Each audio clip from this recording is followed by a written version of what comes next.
Mas, assim, para mostrar para vocês que em alguns locais isso é possível, né? Isso aí, por exemplo, é foto de uma outra aluna. O Hamilton foi meu aluno. Aí a gente é aquele negócio, a gente sempre explora um pouquinho os alunos, né? Um pouquinho demais, né? Minha Juliana aqui deu uma dica. Aqui é Paulínia. E Paulínia, na avenida principal da cidade, eles tiraram um trecho de Paulínia, eles tiraram a fiação, tá? Tiraram a fiação elétrica, né? Botaram tudo subterrâneo, com esses postes antigos aí, e mudou, tá? Ficou muito interessante, embora, né, isso aqui ainda é como era um tempo atrás, né? Como era, e depois tirando a fiação aí como ficou, né? Tá? Então, em alguns locais, né, em algumas situações, isso é feito, tá? Para mostrar que isso não é que nem ele falou, a iluminação também precisa ser de dois lados, né? Não precisa. Por exemplo, onde eu moro, tem iluminação, uma rua, né? Uma rua pequena, uma rua estreita. Tem fiação de um lado da rua, do outro lado não tem. É só o fio que vai para as casas, tá? E aqui... Aqui, por exemplo, vocês veem, né, a barreira, a arborização da rua, né, dos dois lados. Vejam só, hein? Uma coisa interessante. Além das árvores dos dois lados, né, vejam aqui o espaço de calçada e principalmente a área livre, gente, em volta das árvores aqui, né? O Felisberto Cavaleiro, que muita gente conheceu, que foi meu orientador, talvez tenha sido orientador de muita gente, uma pessoa maravilhosa, que em todos os congressos fazia palestra. O Felisberto sempre falava, porque ele fez um curso de paisagismo, de arquitetura paisagística na Alemanha, né, em Hannover. Ele dizia, a recomendação alemã é que a área livre em volta das árvores seja de 9 metros quadrados, de 9 a 10 metros quadrados. Eu falava, nossa senhora, o que é isso aí, né? É isso, eles usam, muita área livre em volta da planta, tá? Mas eles também têm espaço na calçada, quando não tem, eles usam a rua, e vocês estão vendo aqui a fiação no meio da rua aí, para justamente deixar livre a vegetação. Mas quando muitas vezes você não pode, sei lá, botar fiação subterrânea, não pode, você pode fazer isso aqui, que também é feito em Maringá. Isso aqui já é uma foto do Demóstenes, né? Isso aqui é uma foto do Demóstenes, a iluminação rebaixada aqui, tá? Vocês estão vendo a iluminação rebaixada virada para a calçada, né, para as casas, tá? E aqui à noite, ela iluminando aí, ela está abaixo então da copa, que o pessoal poda às vezes a árvore justamente para ter luminosidade. Então, em vez de você podar a árvore, você rebaixa a iluminação. E aqui, à noite, a fiação, o poste de cima para iluminar a rua e a luminária para iluminar a calçada, tá? Resolvendo a situação, deixando a árvore mais ou menos inteira. Essa foto tá ruim, mas essa foto aí, na verdade, é uma foto muito antiga. Vocês imaginem que quando destruíram isso aí, né? Quando eu frequentava esse jardim aí, eu ia na balança disso aí, né? Devia ter meus 10 anos, né? E por volta de 1970, era uma praça linda, maravilhosa, lá em Campinas, né? Isso, tá? Eu acho que vem a calhar, inclusive com aquilo que vocês estão falando aqui, desse ônibus a ser colocado no canteiro central, tá? Eu acho que isso é uma coisa de muita preocupação, tá? Porque, puxa vida, a gente fica encantado, todo mundo quando veio aqui falou, não, a Maria do Carmo falou assim, nossa, que beleza, quanta área pra gente plantar, tá? Mas, gente, se a gente começar a reduzir isso, falar, tem tanto espaço, então vamos pro trem, vamos pro ônibus, vamos fazer corredor. Vai acontecer o que acontece em todo lugar. Em São Paulo tinha um parque maravilhoso, esse eu não conheci, não sou tão velha assim, mas chamava Parque Dom Pedro II, tá? Que meu pai contava, falava, tinha 40 hectares, Hoje, quem conhece o Parque Dom Pedro II em São Paulo, hoje não tem mais nada, é só terminal de ônibus. Não existe mais nada dos 40 hectares. 40 hectares. Era fundo de várzea. Inclusive, era onde o rio inundava na época de expansão das águas. E hoje em dia é uma área de inundação na cidade. Uma área de problema na cidade, né? Esse aqui, né, eu penso assim, por exemplo, não sou arquiteto, não sou urbanista, mas a gente é palpiteiro, né? Palpite a gente gosta de dar. E porque, por exemplo, uma avenida com 3, 4 faixas, podia, em vez de construir no meio, a gente pode construir, usar uma das faixas, porque qual é a premissa, né? A gente pondo uma condução boa, vai diminuir o número de carros circulando. Ótimo, se vai diminuir o número de carros circulando, vamos ter só 3 faixas. Uma faixa a gente usa para o tal do ônibus.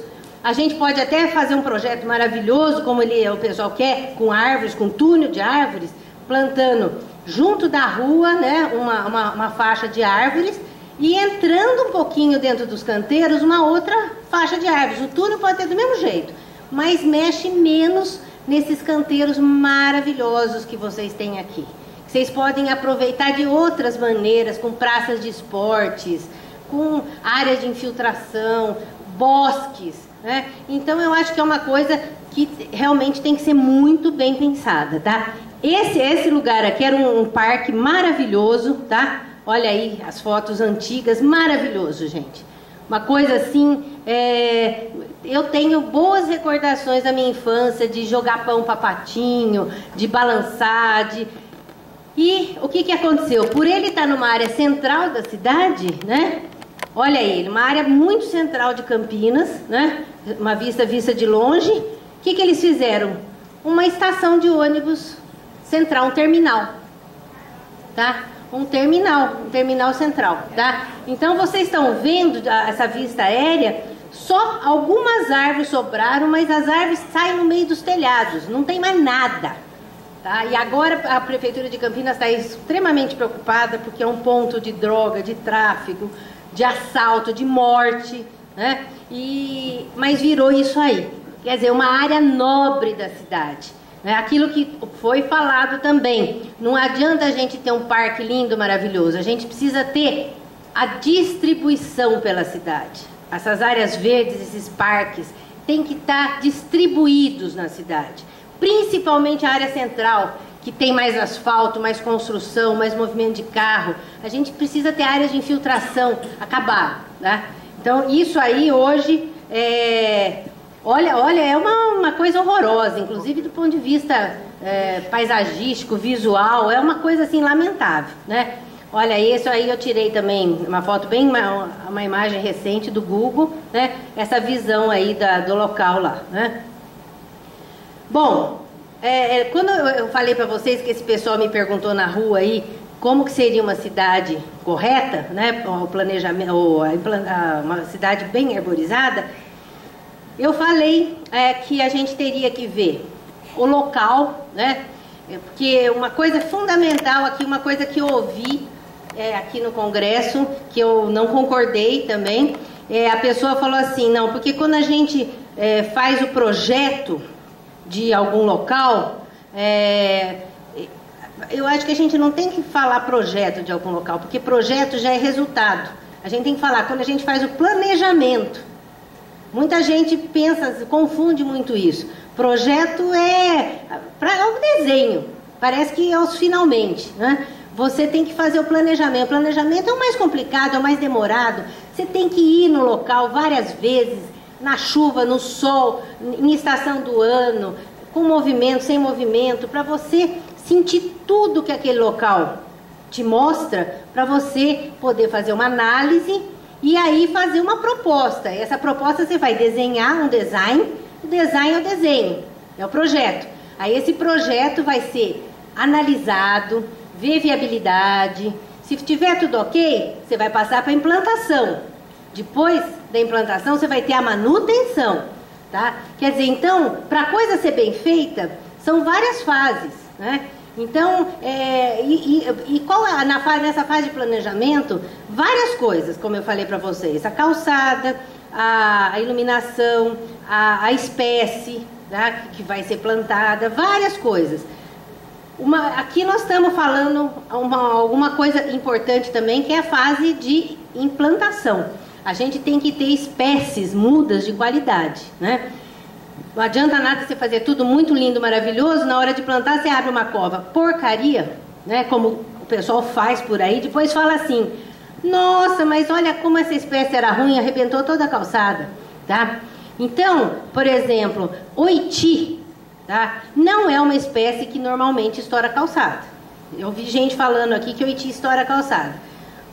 Olha, Piracicaba, que é um solo ruim para chuchu, é um folhelho, tá? Oiti não estoura a calçada, tá? Em alguns lugares estoura, mas foi mal plantado, tá? Sem canteiro, está espremida, né? Até cibipiruna, que cibipiruna é uma planta que às vezes estoura a calçada, sim. Mas eu tenho uma prova disso dentro da minha escola, que é um solo horroroso. Nós temos umas cibipirunas antigas, imensas, numa área que a rua é paralelepípedo e a calçada é grama.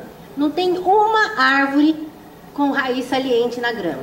Por quê? Porque tem solo, tem ar para respirar, tem água para infiltrar. Agora, a planta está ali espremida numa covinha pequenininha, ela tem mais que sair estourando tudo mesmo, tá certo? Então, uma muda de qualidade, isso aí, uma feira que teve agora em setembro em Orlando, nos Estados Unidos, né? Isso aí foi um outro aluno meu que tem uma loja de paisagismo e que soube que eu vinha para cá, me mandou essa foto aí, falou, mostra pro pessoal lá que é uma novidade, né? É um sistema de aeração na produção de mudas, né? Aí um material super interessante e no sistema de produção de mudas. Nós temos aí, olha aí, Hamilton, para você matar a saudade do tempo de aluno, né? A gente tem aí, aqui no Brasil, alguns viveiros muito bons também, né? Aqui, por exemplo, é um viveiro, olha o tamanho de muda. Para quem falou aí, né, muda pequenininha, nós temos muda grande, né? Mudas de qualidade, as mudas produzidas nos bags, que eles chamam, né? O viveiro Tris, que é onde um outro aluno toma conta desse viveiro lá perto de Campinas. Então, aí é uma visita com o pessoal da pós-graduação, né? Nessas mudas, então, uma diversidade bastante grande, e é uma pessoa que acaba, a quilofântera que vocês têm aqui em alguns canteiros centrais, e muitas prefeituras de São Paulo compram muda desse rapaz aí. Hã? O Rio também compra, né? Ele vende para muitos locais aí essas mudas dele. Vejam só, aqui é um viveiro, o viveiro da Félia, que ela apresentou em Recife, tá? É o viveiro que nós fomos visitar. Então, as mudas de qualidade, todas com fertirrigação, tá? Uma coisa assim extremamente bonita, um viveiro imenso, que a gente até estranhou na Europa.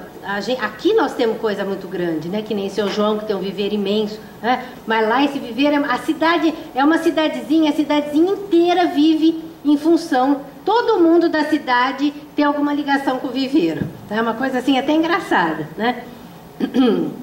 Olha o tamanho de árvores que eles vendem árvore desse tamanho praticamente para a Europa toda, tá? Para a Europa toda vão essas árvores aí. Essas árvores mesmo aí, muito bem caras, tá? Mas pela quantidade que eles têm aí, que eles plantam, replantam, você vê que tem realmente saída, tem um movimento grande, tá?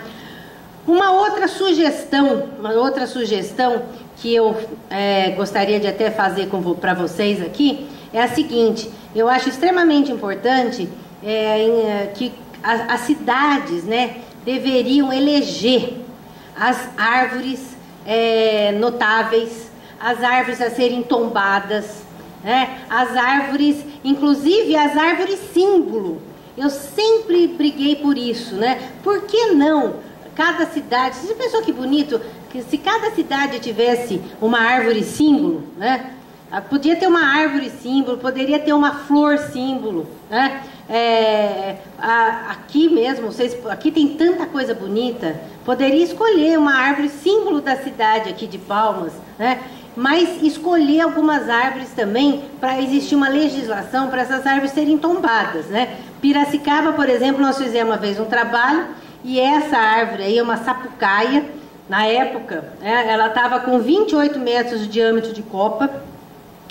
Essa árvore foi uma das eleitas como... foi a primeira mais votada para ser árvore tombada da cidade de Piracicaba, né? Uma sapucaia muito bonita, plantada a gente conseguiu descobrir, plantada em 1925, tá? Aqui também uma coisa super interessante, isso aqui é em Montevidéu, né? Aí é um shopping, né? Mas antigamente só era uma prisão, e essa prisão depois virou aí um shopping. E no Uruguai, a árvore símbolo do Uruguai é a Erythrina cristagalli, né? Que eles chamam ceibo, né? Ceibo, essa Erythrina aí que eu já tinha visto no Parque Farroupilha, lá em Porto Alegre, né? Mas e é super legal porque, por exemplo, na porta do shopping tem a placa no pé da Erythrina escrito que é a árvore símbolo do Uruguai, o nome científico. Quer dizer, gente, eu acho que isso acima de tudo, é educação, é cultura, né? Eu acho que isso é uma coisa extremamente interessante. Para vocês terem uma ideia, né, como as pessoas, né, não é a gente só que gosta de árvore, tem muita gente que gosta, né? Aqui é o poder público que está fazendo esse serviço aí, como alguém, não sei se foi o Ramis que fez uma palestra, acho que foi o Ramis que fez uma palestra, passou lá de Recife, né? Aquela árvore, acho que é um oiti, não sei, que também está escorado. Então vocês estão vendo aí o escoramento dessas árvores. Aqui em Campos do Jordão, né? Achei extremamente interessante a pessoa construir um chalé. Campos do Jordão, a gente tem muita araucária, né? E a pessoa botou aí a casa, fez a araucária sair aí pelo telhado, tá? Sem cortar, sem mexer, aproveitou aí. Aqui uma outra solução, né?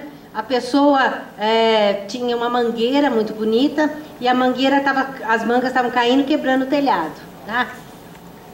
Se fosse Campinas, né? A primeira coisa, corta claro, eu fico boba porque é uma decisão assim tão simplista, né, que dá até vergonha, parece gente burra, porque é óbvio que cortando resolve.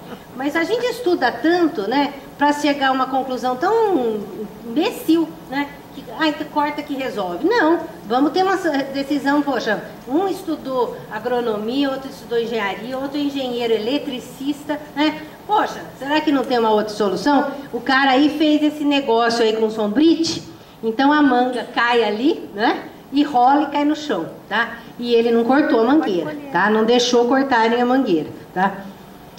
Aqui uma casa também, aproveitando o ipê amarelo, né? Esse ipê saindo aqui.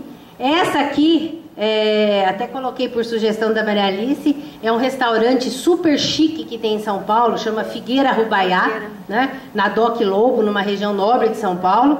E vocês veem, o restaurante chama Figueira Rubaiá, por causa da figueira.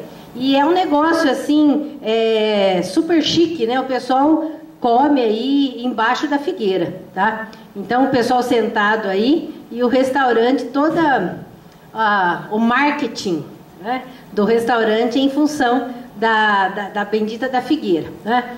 Aqui também, olha lá, a árvore junto à casa e a casa junto à árvore, né? Em cima aí da árvore, né?